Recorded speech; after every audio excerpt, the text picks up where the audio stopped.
Segment 2, Northtown Neighborhood News Magazine, a presentation of Sonny Hirsch and myself.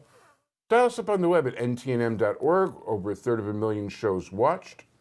All the shows from over the last 10 years. Check them out. CommunityPolicingCaps24.org. It is a pleasure to introduce you to the founder and the leader of the JET team, which stands, well, it's JET, which is Jewish Education Team, and somebody who's graced us in the past on the show, and somebody we haven't had on for a while, and we're happy to have back on again, and that is Rabbi Zev Kahn. How are you? Avi, always good to see you. You're looking well. Thank you. My pleasure, and good to see you too. And you've been a world traveler of late.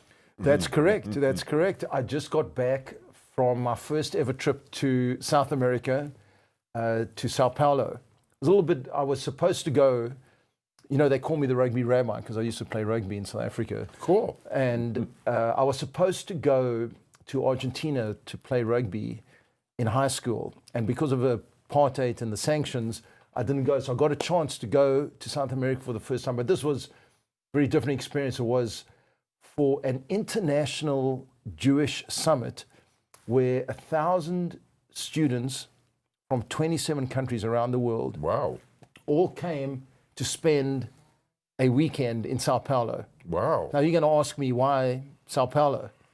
Well, probably the narcotics trade, but... Well, the answer is that there are two major supporters of campus outreach in the world today. One is Mr. Aaron Wolfson from Far Rockaway in New York. His father, really, Mr. Zev Wolfson, that's all. He really got the show going. But his partner is Mr. Eli Horn, who is from Sao Paulo in Brazil. So they created a new organization called Olami, which means my world. And they basically fund 320 organizations around the world.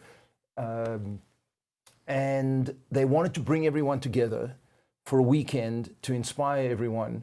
And so I was one of the organizations represented there. And I have to tell you, it was a remarkable experience. The former chief rabbi of Israel, Yisrael Meir Lau, was there. Wow. One of my inspirations, Rabbi Dr. Kiva Tatz. But just being in a place with, can you imagine, from South America, from North America, from Israel, Russia, France, you know, all over the world. Boy, I can't imagine that many Jews. I know that there are a lot of Jews in South America, but it's, you know, it's surprising to me. It was a lot of logistics to get people there and to move them around. You know, Sao Paulo has 21 million people in the metropolitan area. Just to get to move, we were in a hotel, but then we went to one of the largest Jewish communal centers called Hebraica, and to transport all those people. But I have to tell you, you know what was very, very inspiring was they had a competition.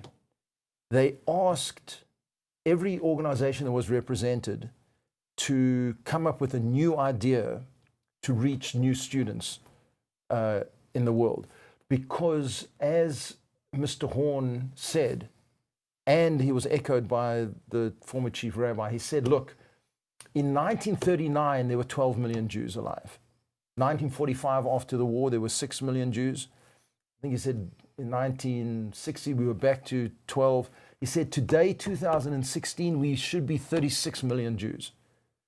He says, but we're not. We, at most, about 12 million Jews. He says, where are the Jews? Where are they? They're gone.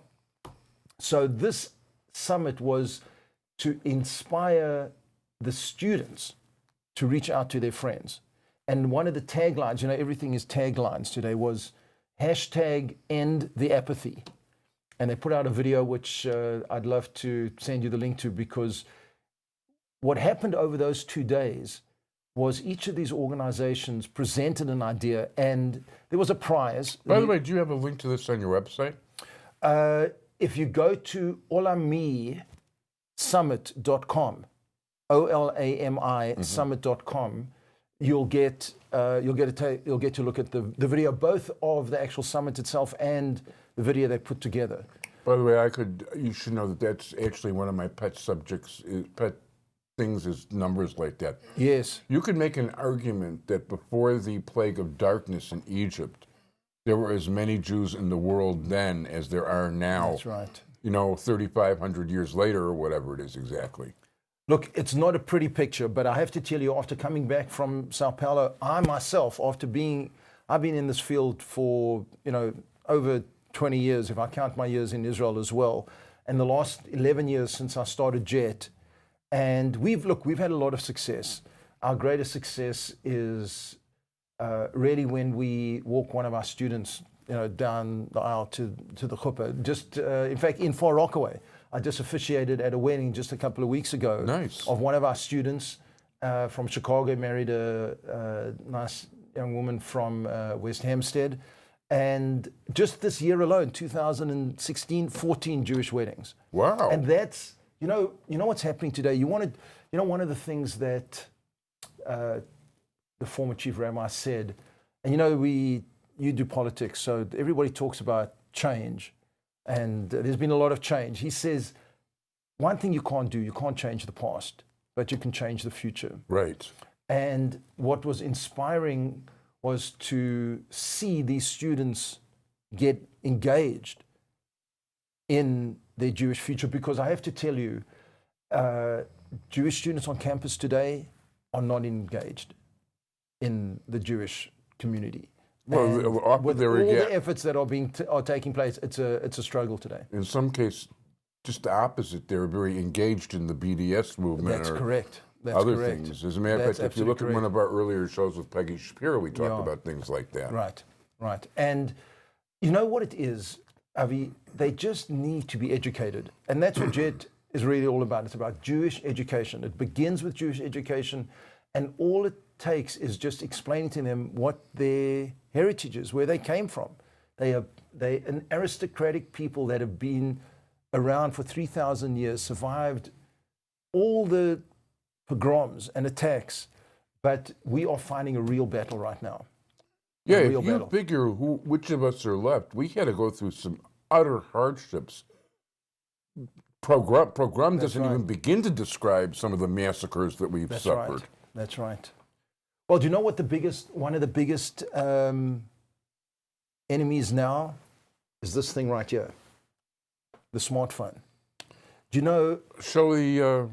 Do you know it is so hard to get a student's attention today? They are so addicted to their phones. It's hard to get their attention. That's why I don't have a cell phone. Is that good for you? I admire you. I really do. I would not. You couldn't pay me to have a cell phone. And you know what? I see everybody walking around in a daze. Oh, that's right. Do you know? Let me tell you a story. I was walking on by the lake with my wife a couple of weeks ago, and I come across a group of people all sitting together. It looks like they're there for a concert, a party, or something. And as I draw closer, I see they're all looking at their phones. And as I get closer, I see they're all playing Pokemon Go. All of them are walking around playing Pokemon Go. So do you know, people tell me, and I don't know if they tell you the same thing, people say, I'm busy. Everyone's busy today. But the question is, what are you busy with? Are you busy with Pokemon Go, or are you busy with something that's more valuable than that? More valuable would be nice. You know, when I used to have larger gatherings here, before I got more organized with my appointments and all the rest of it, I would have all these extraordinarily interesting, accomplished people. And rather than talk to each other. That's right. That's right. Yeah, and you know what? It's hard to get people to come for a Shabbat now. It used to be people would love to come to West Rogers Park, just get away from it all. Just, today, the insanity of everything that's going on around during the week, it is such a gift to come and spend a Shabbat. And people cannot get away from their phones. You know what? When hours. I go visit my brother at Tulsa in Cleveland, or if I go to Lakewood to visit, other family, I make it a point that the whole time I'm there, I'm not going to have any internet. I'm not going to even look at a newspaper. Correct. Nothing. That's right. Nothing. Right. I don't want anything. You know what? I missed game 1 of the Cubs in the World Series. I'm serious. And I was in the city it happened in. Wow. Because, you know what? Tough. I'm coming back to Chicago. It was kind of funny because I took the megabus, and of the 19 people loading for Chicago, 12 went to that game that night. That's funny. So, Well, I tell you, my flight to Sao Paulo was delayed, and it was Game 7, and they played the game on the headset. So I got to hear the end of the game, so I was quite excited. But look, I will tell you, I don't want to be all gloom and doom. The one great thing that I think is, if you had to ask me what's different from when I was last on the show, what's changed in the outreach world? What's changed? I would say that young people, thanks for asking that question, Avi. Okay. What's changed is that young people want to own their own Judaism. They want to feel empowered. So what's happening is there are groups of people that are starting to organize Jewish activities themselves. And one of the most outstanding organizations in the last couple of years is something called Moishi House. Have you ever heard of Moishi House? Actually, through you on the website, Yes. I've checked it out through Facebook. Right. I have actually, there's a number of them in Chicago. Right, there's 5 of them in Chicago. One of them is a Russian-speaking Jewish Moishi House. And look, you have to go into Moishi House. I think it's Moishi House, MOISHE house.org. Got to check it out. But I was on a birthright trip. I led a birthright trip in the summer, and 2 of the residents of this Moishi House in Lincoln Park were on the trip, so I became big buddies with them. Cool. We came back. These guys are subsidized. They get their rent subsidized, and they get paid to run Jewish programs in their house. So they have Shabbat dinners. But then they come to us and they say, look, we don't know what Jewish stuff to do. Can you do some stuff for us? So I built, with their help, we built a sukkah on their deck. Nice. And we had a party for Sukkot.